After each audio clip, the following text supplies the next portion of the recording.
परियों की जादुई दुनिया भी होती है, जो हमारी दुनिया से बहुत अलग है। ये दुनिया बहुत ही सुंदर और जादुई है। यहाँ सभी अपनी छड़ी से जादू करते हैं।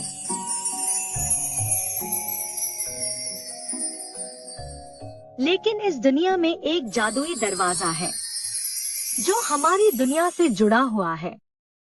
पर यह दरवाजा रहस्यमय तरीके से छुपा हुआ है, जो साल में सिर्फ एक बार कुछ पलों के लिए खुलता है। इसी दिन यहाँ के राजा की बेटी विद्या का जन्मदिन भी होता है। आज वही दिन है, पर राजकुमारी विद्या परेशान थी, क्योंकि राजकुमारी विद्या को बिना सुरक्षा के बाहर नहीं जाने दिया जाता था।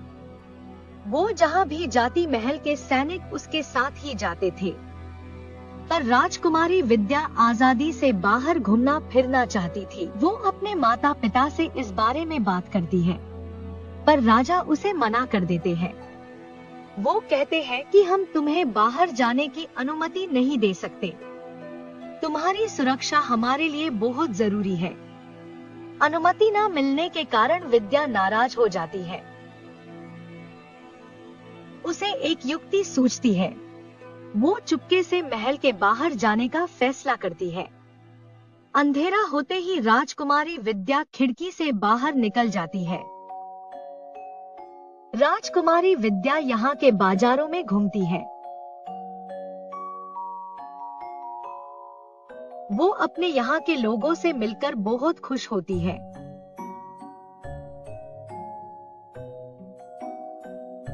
उसे जंगल के पास कुछ परियां आपस में खेलती हुई दिखाई देती है, और वो उन परियों के साथ खेलने लगती है। विद्या की छड़ी वही छूट जाती है।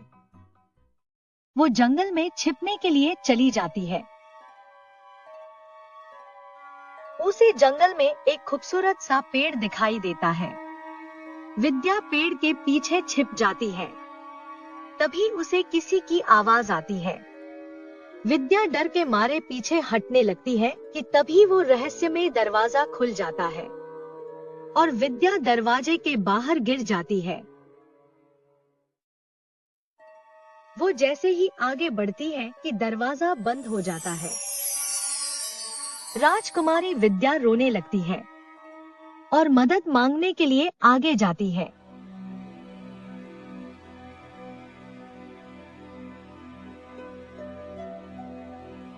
वो थक कर वहीं आराम करने के लिए बैठ जाती है। थोड़ी देर बाद यहाँ के राजा के 2 सैनिक इसी रास्ते से जा रहे होते हैं। उन लोगों की आवाज से विद्या उठ जाती है।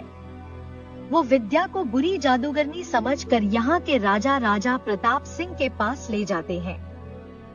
राजा प्रताप सिंह बहुत ही क्रूर और गुस्से वाला राजा था।